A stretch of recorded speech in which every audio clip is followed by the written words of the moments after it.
Shri Sachchidananda Sadhguru Sainath Maharaj key జై. మనం గుప్త యుగ శ్రీ రాకడి బాబా చేత చదువుకుంటూ ఉన్నాం. దానిలో గత వారం స్వామీజీ జయంతికి కారయార్లో అక్కడ జరిగినప్పుడు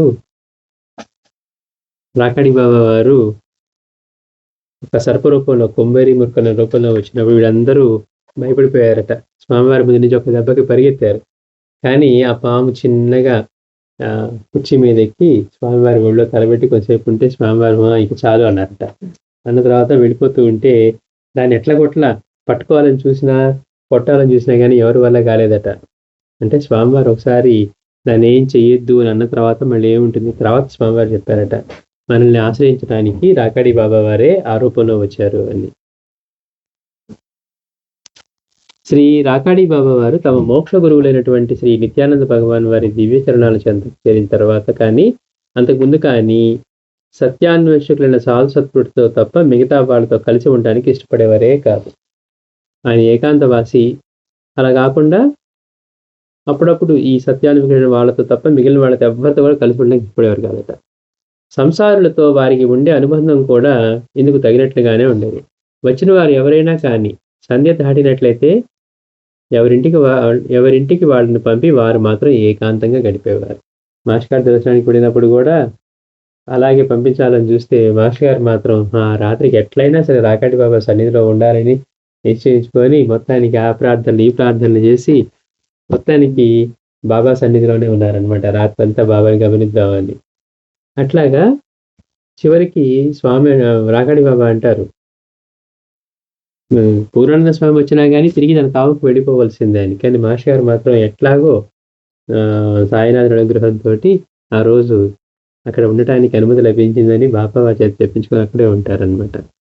అందుకని ఎవరైనా సరే సంధ్య దాటగానే ఎవరింటికి వాళ్ళని పంపి వారు మాత్రం ఏకాంతంగా గడిపేవారు. స్వార్థపరులైన జనాలను దూరం చేసేందుకు వారు ఒక్కొక్కప్పుడు ఒక్కొక్క విధమైన పరిస్థితులను ఒక్కొక్క వివిధమైనటువంటి పద్ధతులను అవలంబించేవారు. మితభాష అయిన బాబా వారితో ఒకవేళ ఎవరైనా మాట్లాడటానికి సాహసించినట్లయితే వారు మౌనం పాటించడమో లేదా కర్కశంగా మాట్లాడుతూ వాళ్ళను నిరుత్సాహపరచడమో చేసేవారు. ఆయన మౌనంగా ఉండేవారు. ఆయన ఎట్లా మాట్లాడించాలని కనుక ప్రయత్నం చేస్తే ఆయన మౌనంగా ఉండేవారట, లేదా కర్కశంగా మాట్లాడేవారట. బాబావారు గట్టిగా మాట్లాడుతున్నారని అట్లన్నా కామైపోతారని. అంటే వివిధ పద్ధతులను ఆయన అవలంబించేవారు. ఇంకా కొన్ని సందర్భాలు అయితే వారు చాలా చిత్రంగా ప్రవర్తించేవారు. ఉదాహరణకు చెప్పాలంటే ఒకసారి వారు తమ ప్రియశిష్యుడైన శ్రీ పూర్ణానంద వారితో కలిసి తమిళనాడులోని కొన్ని ప్రసిద్ధమైన దేవాలయాలను సందర్శిస్తూ ఒకరోజు శ్రీ సుబ్రహ్మణ్య స్వామి కొలువైనటువంటి పళని క్షేత్రానికి చేరుకున్నారు. ఆ గురు శిష్యులిద్దరూ అక్కడ కొన్ని రోజులు గడపాలనుకున్నారు. కానీ స్వామి వారి దివ్యమంగళ స్వరూపానికి ముగ్ధులై అక్కడి భక్తులు అహోరాత్రాలు వారి చుట్టూ ఉంటూ ఆ గురు శిష్యుల ఏకాంతానికి భంగం కలిగించసాగారు. వీళ్ళు ఈ క్షేత్రాలు తిరుగుతూ పళని వెళ్ళారట.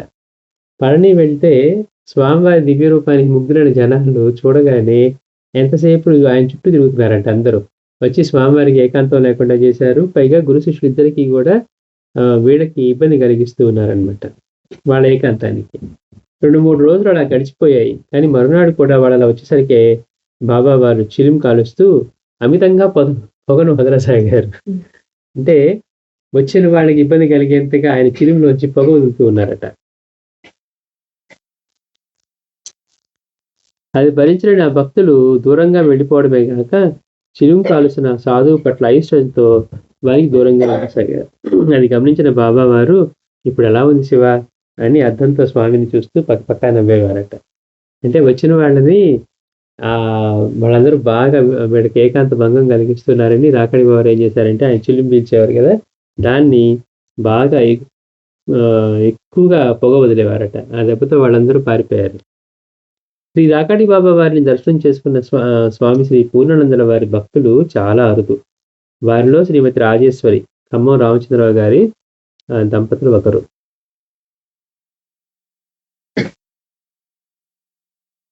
అంటే స్వామివారిని దర్శించుకున్న వాళ్ళు ఉన్నారు, కానీ బాబా వారిని అంటే భౌతికంగా అప్పుడు బాబా లభ్యంగా ఉన్నా కూడా వారిని దర్శించుకున్న వాళ్ళు ఎంతో కొద్దిమందే.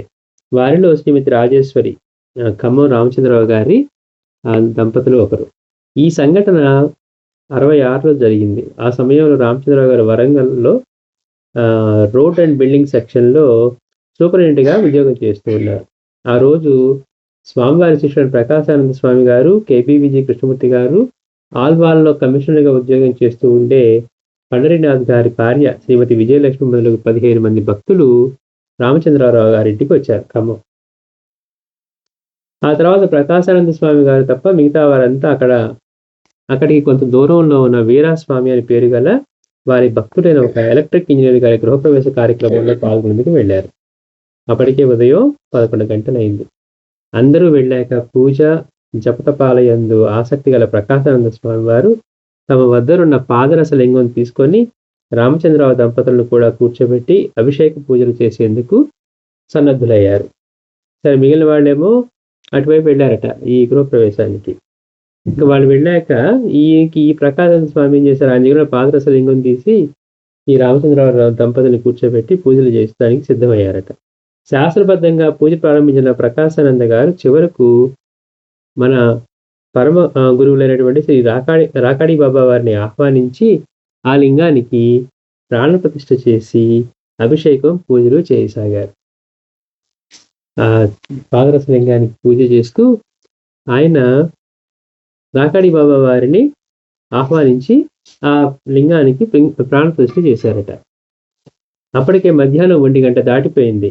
ఆ తర్వాత ధూప దీప నైవేద్యాల అనంతరం బాబా వారికి హారతి ఇస్తూ ఉండగా ఎవరో వాళ్ళ వాకిట్లో నిలబడి అన్నపూర్ణేశ్వరి భవతి భిక్షాందేహి, అన్నపూర్ణేశ్వరి భవతి భిక్షాందేహి అని 3 సార్లు గట్టిగా భిక్ష అడిగారట.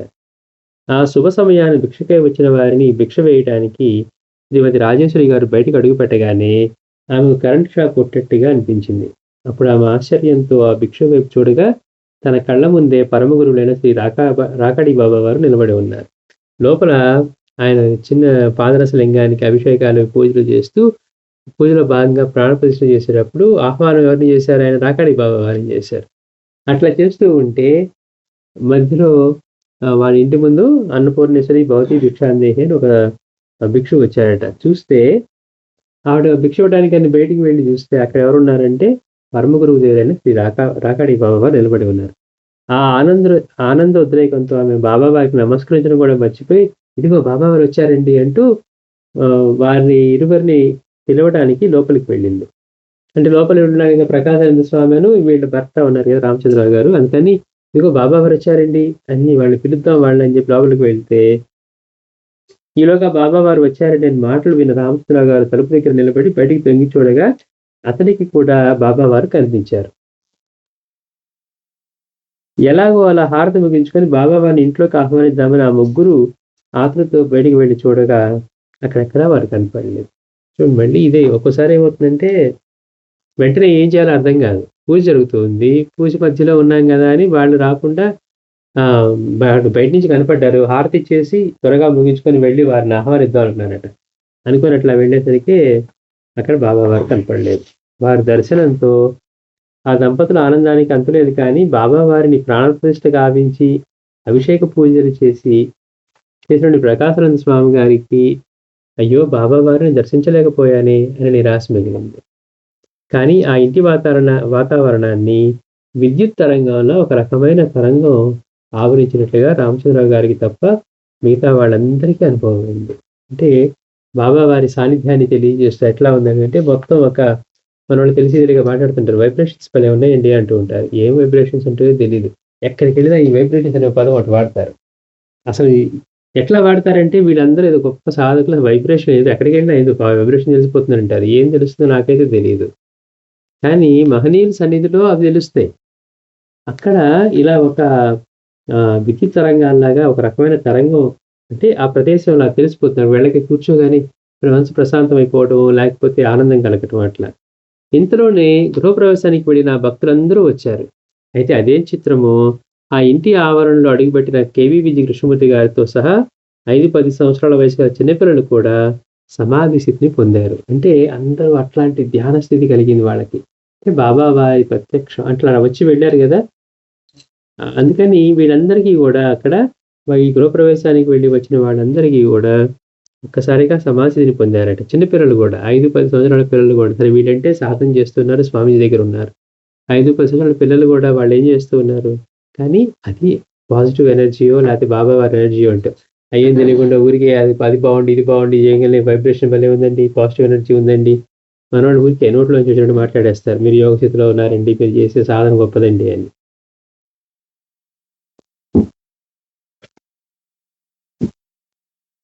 కొంత సమయం గడిచాక ఒక్కొక్కరే బాహ్య స్మృతికి తిరిగి రాసాగారు. అంటే అలాంటి ధ్యాన స్థితిలోకి వెళ్ళిపోయి చిన్నగా మళ్ళీ నార్మల్ స్టేజ్‌కి రాసాగారట. అలా బాహ్య స్మృతి పొందిన సాధకుడైన కేబీవీజీ గారు ధ్యాన నిమగ్నులై అందుకు కారణం ఏమిటో తెలుసుకున్నప్పుడు అదా సంగతి అని అంటూ ఇక్కడికి బాబా వారు వచ్చారా అని ఆకాంక్షతో అడగ్గా వాళ్ళు జరిగిందంతా విశదీకరించారు. అంటే వీళ్ళు వచ్చేసరికి అట్లా వచ్చారు. ఆ ఇంటికి రాగానే వీళ్ళందరికీ అలాంటి స్థితి కలిగిందట. ఒక్కసారిగా అందరూ అట్లాంటి సమాధిని అనుభవించి మళ్ళీ చిన్నగా బాహ్య ప్రజ్ఞలోకి వచ్చి మెలుకువ వచ్చిన తర్వాత ఎందుకు ఇలా జరిగిందని కొంచెంసేపు ధ్యానం చేస్తే అప్పుడు అర్థమైందంట. బాబా వారు వచ్చారని. అందుకని వీళ్ళు అడిగారంట, ఇక్కడికి బాబా వారు వచ్చారా అని అడిగితే వాళ్ళు జరిగిందంతా చెప్పారండి. ఇట్లా బాబా వారు వచ్చి బయట నుంచి భిక్ష అడిగారు. మేము మళ్ళీ హారతి ముగించుకొని బయటకు వెళ్ళిపోయే లోపల మళ్ళీ వారు కనపడలేదు అని. అప్పుడు అతడు నిజమే, మహాపురుషులు దేవతలు దర్శనం ఇచ్చేటప్పుడు ఇలా షాక్ కొట్టినట్టు అనుభవం కలుగుతుందని స్వామివారు ఒకసారి చెప్పడం జరిగింది. మీరెంతో అదృష్టవంతులు. ఎంతో మంది భక్తులు బాబా వారి దివ్య దర్శనం కొరకు చకోర పక్షుల్లా ఎదురు చూస్తూ ఉన్నారు. మీకు వారి దర్శన భాగ్యం ఇంత సులభంగా కలగటం చాలా విశేషం అని భావయుక్తంగా అన్నారు. అప్పుడు రాజేశ్వరి గారికి కూడా 10 సంవత్సరాల క్రితమే స్వామివారు తనతో కూడా ఇదే మాట అన్నట్లు జ్ఞాపకం వచ్చింది. అయితే రామచంద్రరావు గారికి అప్పటికి కూడా తాము బాబా వారిని దర్శించినట్టు నమ్మకం కుదరలేదు. పైగా అతను మీ అందరికీ ఏదో షాక్ కొట్టలు అనిపిస్తుంది కానీ నాకు అలాంటిది ఏమీ అనిపించడం లేదు అన్నారు. ఎందుకని ఈయనొక్కడికి అటువంటి స్థితి కలగలేదు, ఇట్లా అనుభవం కలగలేదు. మిగిలిన వాళ్ళందరికీ అట్లా ఉంది, ఈయనొక్కడికి మాత్రం ఆ ధ్యానం సమాధిది కలగలేదు. అందుకని ఈయన అంటున్నాడంట, మీరు నమ్మటానికి లేక మీకు అందరికీ ఏదో షాక్ కొట్టలు అనిపిస్తుంది కానీ నాకైతే మాత్రం ఏమీ లేదన్నమాట. ఇలా 5-6 నెలలు గడిచాక ఒకరోజు స్వామివారు తమ భక్తుడైనటువంటి నంద్యాల సుధాకర్ బాబు గారితో కలిసి బాబా వారి గురించి మాట్లాడుతూ ఉండగా అతను బాబా వారిని దర్శించాలని వారిని వేడుకున్నాడు. ఒకరోజు బాబా గురించి మాట్లాడుతూ స్వామీజీ నాకు కూడా బాబా వారిని దర్శించాలన్నది అన్నాడట. అప్పుడు వారు, నీకంతగా బాబా వారిని దర్శించాలనుందా? అలా అయితే మనందరం కలిసి ఒకసారి హిమాచల్కు వెళదాం అంటూ మొన్న బాబా వారు మన ఖమ్మం రామచంద్రరావు వారి ఇంటికి వెళ్ళారు అని అన్నారు. అంటే ఇక్కడి నుంచి బాబా వారు మొన్న వచ్చి వెళ్ళారు అన్న దాన్ని స్వామీజీ కన్ఫర్మ్ చేస్తున్నారనమాట. స్వామీజీ నాకు కూడా బాబా వారిని దర్శించాలనంటే అయితే ఒకసారి హిమాచల్ వెళ్దాం అన్నారట. అని మొన్నే బాబా వారు రామచంద్ర వారి ఇంటికి వచ్చి వెళ్ళారు ఖమ్మం అని చెప్పారట. అంటే స్వామీజీ దాన్ని కన్ఫర్మ్ చేస్తూ ఉన్నారు. ఎట్లయితే వీళ్ళు హోమాలు చేసినప్పుడు భిక్షకు వచ్చిన వాళ్ళు త్రిమూర్తులు అని అడిగితే స్వామివారు చెప్పినట్లుగా ఇక్కడ అవును మన బాబా వారు వాళ్ళ ఇంటికి వెళ్ళారు అని. ఆ తర్వాత కొన్ని రోజులు గడిచాక సుధాకర్ బాబు గారు రామచంద్రరావు గారిని కలిసినప్పుడు అతను మొన్న బాబావారు మీ ఇంటికి వచ్చారట కదా అని అడిగారు. అప్పుడు రామచంద్రరావు గారు ఆ విషయం మీకెవరు చెప్పారు అని ప్రశ్నించగా అతను స్వామీజీ అని చెప్పారు. అంటే వాళ్ళకి నమ్మకం కలగలేదు కదా, ఆయనకి అనుభవం కలగలేదని, మీరందరూ షాక్లో ఉన్నారు, నాకేం కలగలేదని. కానీ మీరు కలిసినప్పుడు అడిగారంట, మీ ఇంటికి బాబావారు వచ్చారట కదా అంటే ఆ విషయం మీకెవరు చెప్పారు అంటే స్వామీజీ చెప్పారు అని చెప్పగానే రామచంద్రరావు గారు ఎంతగానో ఆనందించారు. అప్పుడు అతనికి తాము నిజంగానే బాబావారిని దర్శించామని పూర్తి నమ్మకం కలిగింది.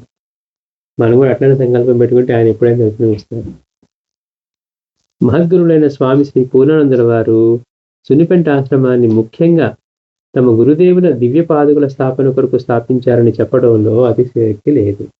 అంటే అక్కడ పేరుకి స్వామీజీ పూర్ణానంద స్వామి ఆశ్రమం ఉన్నా కానీ స్వామివారి దృష్టిలో ఆ ఆశ్రమం ఎవరిది అంటే రాగాడి బాబా వారిది, వారి పాదుకలుగా ఆశ్రమం. అందుకని మహద్గురులైన స్వామి శ్రీ పూర్ణానందుల వారు సున్నిపెంట ఆశ్రమాన్ని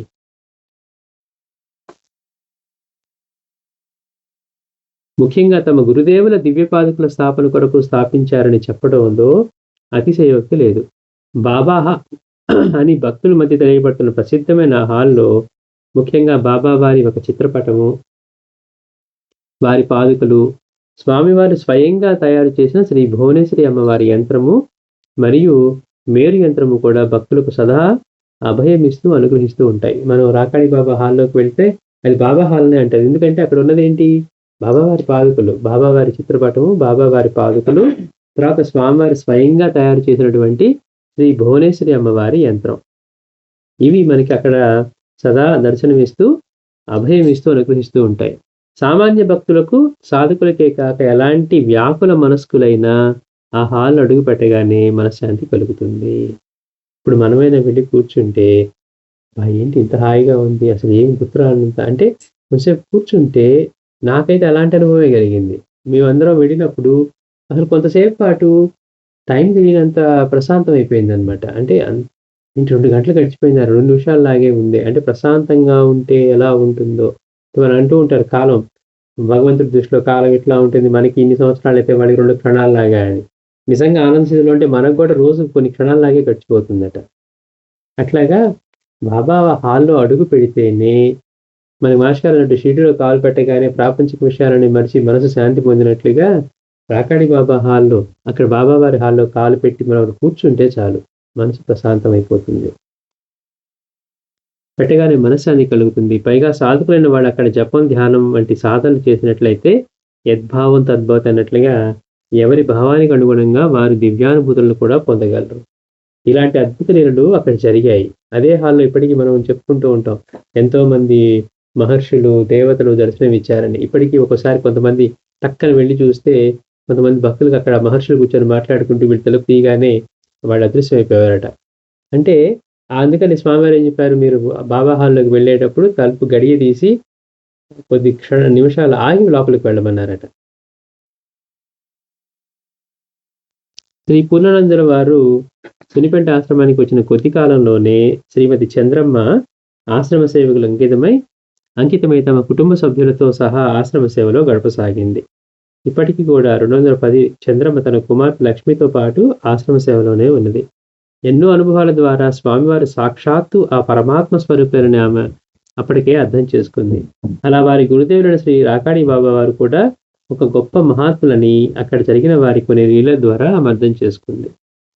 దీన్ని నిరూపిస్తున్న ఒక దివ్యానుభవం ఆమె కుమార్తె లక్ష్మికి కూడా ఒకరోజు కలిగింది. అంటే ఈ చంద్రమ్మ అక్కడ ఆశ్రమంలో సేవ చేస్తూ ఉందట స్వామివారిని దర్శించిన తర్వాత. వాళ్ళ అమ్మాయి కూడా, ఈ అమ్మాయికి ఒక అద్భుతమైన అనుభవం కలిగిందని చెప్తున్నారు. వివిధ ఆశ్రమ సేవలు చేస్తూ రాత్రనక పగలనక ఆ ఆశ్రమ ప్రాంగణం అంతా స్వేచ్ఛగా తిరుగుతూ ఉండే లక్ష్మి ఒకరోజు రాత్రి కొంత పొద్దుపోయాక ఏదో పని మీద బాబా హాల్ వైపుకు వెళ్ళగా యజ్ఞశాలకు దగ్గరున్న నెమలిపాత చెట్టుపై నుండి మల్లె పువ్వులు లాంటి తెల్ల చీర కట్టుకున్న ఒక దివ్యాంగన తన 2 చేతులతో ఒక కలశం పట్టుకొని గాలితో తేలుతున్నట్లుగా దిగి వచ్చి ప్రౌఢ గంభీరంగా నడుచుకుంటూ బాబా హాల్ యొక్క తలుపులు మూసివేసి ఉన్నప్పటికీ సినిమాలో చూస్తున్నట్లుగా అందులో నుండి లోనికి వెళ్ళిపోయింది. చూడండి, ఆవిడ లక్ష్మీ అన్న అమ్మాయి ఆశ్రమాలు అంతా సేవలు చేస్తూ ఉండేదట. సరే ఒకరోజు కొంచెం రాత్రి సమయంలో ఒక రాత్రికి కొంచెం పొద్దుపోయాక ఏదో ఒక పని మీద బాబా హాల్ వైపు వెళ్ళగా ఆ యజ్ఞశాలకి, అంటే ఇప్పుడు మన స్వామివారి అధిష్టానానికి ఎదురుగా ఇటువైపు కొంచెం యజ్ఞశాల ఉంటుంది. ఆ యజ్ఞశాలకు దగ్గరలో ఉన్న నెమలిపాది చెట్టుపై నుండి మల్లె పువ్వులు లాంటి తెల్ల చీర కట్టుకున్న ఒక దివ్యాంగన, అంటే అక్కడ ఆ దేవతలు ఉంటారనమాట. ఆవిడ 2 చేతులతో ఒక కలశం పట్టుకొని గాలిలో తేలుతున్నట్లుగా దిగివచ్చి ప్రౌఢ గంభీరంగా నడుచుకుంటూ బాబా హాలు ఒక తలుపులు మూసి ఉన్నాయట. అయినా కానీ ఆ తలుపుల్లోంచి అట్లా మూసిన తలుపులోంచి లోపలికి వెళ్ళిపోయిందట. ఆ విషయం తెలిసిన భక్తులు నిజ నిజాలు తెలుసుకునేందుకు స్వామివారిని అడగ్గా వారు, నిజమే, లక్ష్మికి కనపడిన ఆమె ఇక్కడ స్థల దేవతే. స్వామివారి ఆశ్రమం వాటి ఊరికే స్వామివారు ఉన్నారని కాదు, ఆ స్థలం మహాపవిత్రం. ఇప్పుడు మనకి వేరే మన మందిరాలకో లేకపోతే ప్రసిద్ధ క్షేత్రాలకో వెళ్తే ఆ స్థల దేవత ఉంటుంది, అట్లా ఉంటుంది. ఇక్కడ స్వామివారు అదే చెప్తున్నారు. స్వామివారి ఆశ్రమం అంటే అంత గొప్ప ప్రదేశం అన్నమాట. అక్కడ స్వామివారు చెప్తున్నారు, అవును, లక్ష్మి కనపడింది, ఇక్కడ స్థల దేవతే ఆమె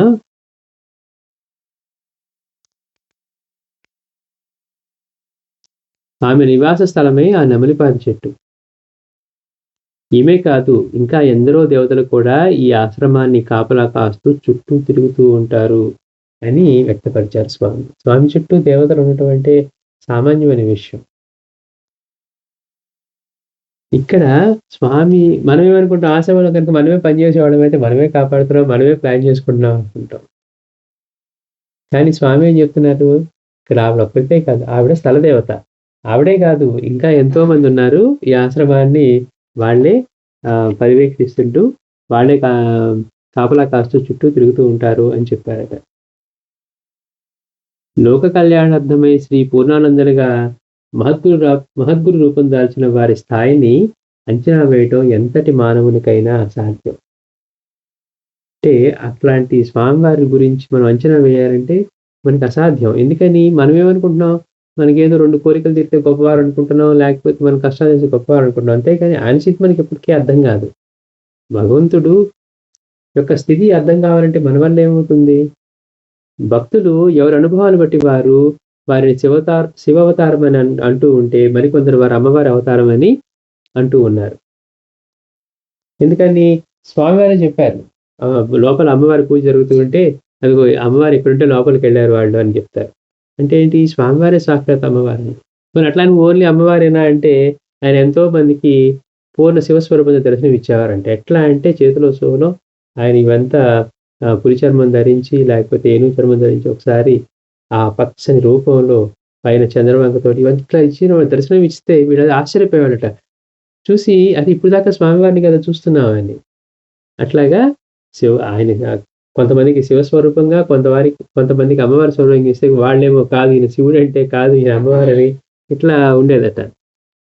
కృష్ణ పరమాత్మగా దర్శన భాగ్యం పొందిన వారు విష్ణు అవతారం అని వాదిస్తూ ఉంటే విఘ్నాలన్నింటినీ క్షణంలో పారద్రోలేవారు అసలు విఘ్నేశ్వరుడని ఇంకెందరో వాదిస్తూ ఉన్నారు.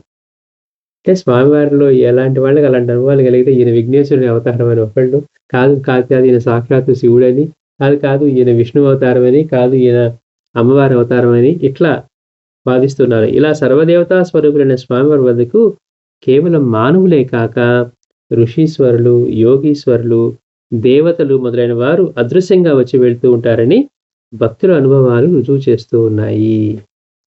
అందుకని ఒకసారి నమ్మి వాళ్ళ నాన్నగారు దొరైరాజు గారు కూడా వచ్చి ఎప్పుడొచ్చినా కానీ స్వామివారి గదిలో పడుకునేవారట. అప్పుడు ఆశ్రమం. ఒకరోజు స్వామివారు వెళ్ళి ఆశ్రమం బయట ఉన్నారట, ఎక్కడో వెళ్తూ ఉన్నారట. ఇతను వచ్చి సాయంత్రం ఇక్కడ పడుకుందామని ప్లాన్ చేసుకుంటూ ఉంటే స్వామివారి గారికి చెప్పి పంపించారట. ఈరోజు అక్కడ పడుకోవద్దు చెప్పు, బయట పడుకోమని అంటే ఆయన ఫీల్ అయిపోయాడట. ఏంటి స్వామివారు నన్ను ఎప్పుడు లోపల పడుకోమంటారు, ఇప్పుడు వద్దంటున్నారా మీరు అని చెప్తే వినకపోతే తీసుకెళ్ళి బయటపడే అన్నారట. ఎందుకు అంటే స్వామివారిని దర్శించే వాళ్ళలో ఒక్కోసారి ఇష్టదేవతలు ఉంటారు, వేరే వాళ్ళు ఉంటారట. అందుకని ఆ రోజు ఎప్పటి నుంచో స్వామివారిది అపాయింట్మెంట్ తీసుకున్నారంట వాళ్ళు రావడానికి. ఆ సమయంలో వెళ్ళి నీళ్ళు అక్కడ పడుకుంటారంటే స్వామివారి దానివల్ల అతనికి కీడు జరుగుతుంది కనుక నేను అతను పంపించమని తర్వాత చెప్తారనమాట ఆయనకి. అట్లా ఆయన దగ్గరికి ఏ రోజు అందుకే స్వామి మీరు మీ నిద్ర మా నిద్ర ఒకటైనా మీరు కూడా నిద్రపోతారు కదా అనుకుంటే మీ నిద్ర వేరు మా నిద్ర వేరు అన్నారట. మేము ఎన్నో లోకాలు సంచరిస్తూ ఉంటాం, ఎన్నెన్నో పనులు చేస్తాం. మనం స్వామివారు ఇప్పుడే నిద్రించడానికి వెళ్ళారు, మనం హారతి పాడాం కదా వెళ్ళిపోయారు నిద్రించడానికి అనుకుంటాం. వారి నిద్ర మనలాగా ఎలా ఉంటుంది? మనం అంటే ముద్దు నిద్ర, వాళ్ళది యోగ నిద్ర. అందుకని ఆ స్వామి మీరు ఏం చేస్తూ ఉంటారు అంటే బాబాని అడుగుతారు కదా. బాబా కూడా నేను సాయినాథుని అడిగినా కానీ ఆయన పొద్దున్నే చెప్పేవాట రాత్రి అంతా ఎక్కడెక్కడ సంచరించింది, ఏ భక్తుని కాపాడింది, మరణించిన భక్తుని ఏ తల్లి గర్భంలో ఉంచింది, ఇవన్నీ కూడా బాబా చెప్తూ ఉండేవారట. తెలియని వాళ్ళకి ఇదేంటి సాయినాథ్ ఇక్కడి నుంచి కదలేదు కదా, ఇవన్నీ ఎలా జరిగాయి ఎప్పుడు జరిగాయి అనిపిస్తుంది మనకి. అట్లాగే స్వామివారిని అడిగితే కూడా మాది యోగ నిద్ర, మేము ఎన్నో లోకాల్లో ఎన్నో పనులు చేస్తూ ఉంటామని. అందుకే మనం ఉండే ఊరు, మనం ఉండే దేశం, మనం ఉండే గ్రహం కాదు, అనేక లోకాలు ఉంటే అన్ని లోకాల్లో వాళ్ళు పనిచేస్తూ ఉంటారు.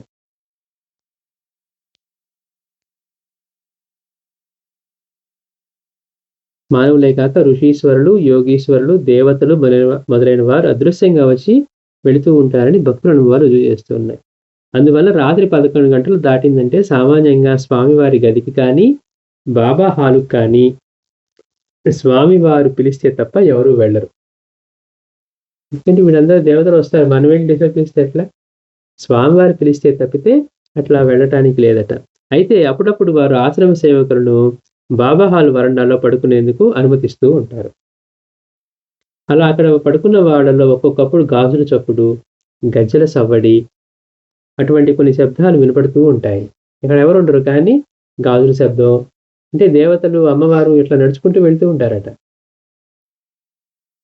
అలా మరికొన్ని సందర్భాల్లో బాబా హాల్ నుండి ఎవరెవరో ఏవేవో విషయాల గురించి గహనంగా చర్చించడం కూడా స్పష్టంగా వినిపించేది లోపల నుంచి. తలుపులు వేసున్నా గానీ వీళ్ళు బయట వరండాలో పండుకుంటే లోపల ఎవరో మాట్లాడుకుంటూ డిస్కషన్స్ చేసుకునేవి వినిపిస్తూ ఉండేయట.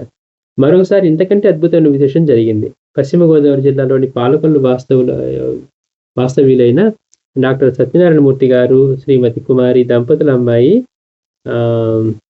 సవిత దుర్గా సప్తసతి పూజలు, హోమాలు నేర్చుకునేందుకు సునిపెంట ఆశ్రమానికి వచ్చింది.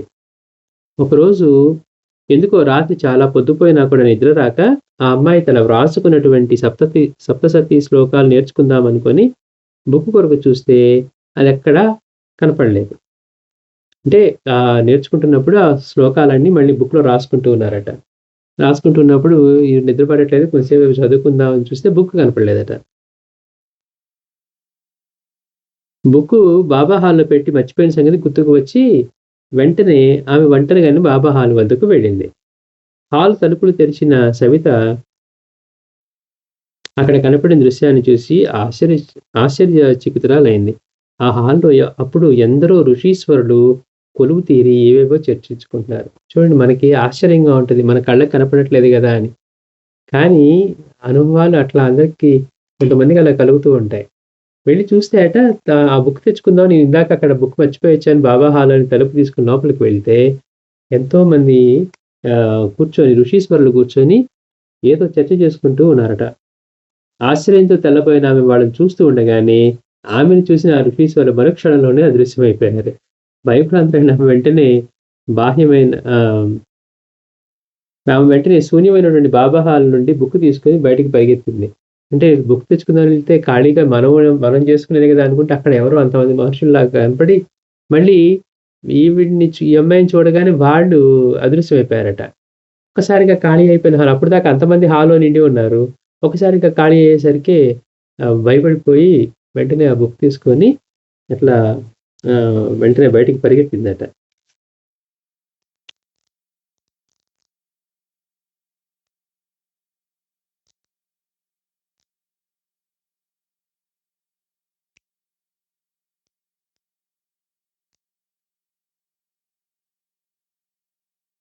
మళ్ళీ వచ్చేవారని చెప్తున్నామండి. శ్రీ సచిదానంద సద్గురు సాయినాథ్ మహారాజ్ की जय, सतगुरु भरद्वाज महाराज की जय, सतगुरु पूर्णानंद महाराज।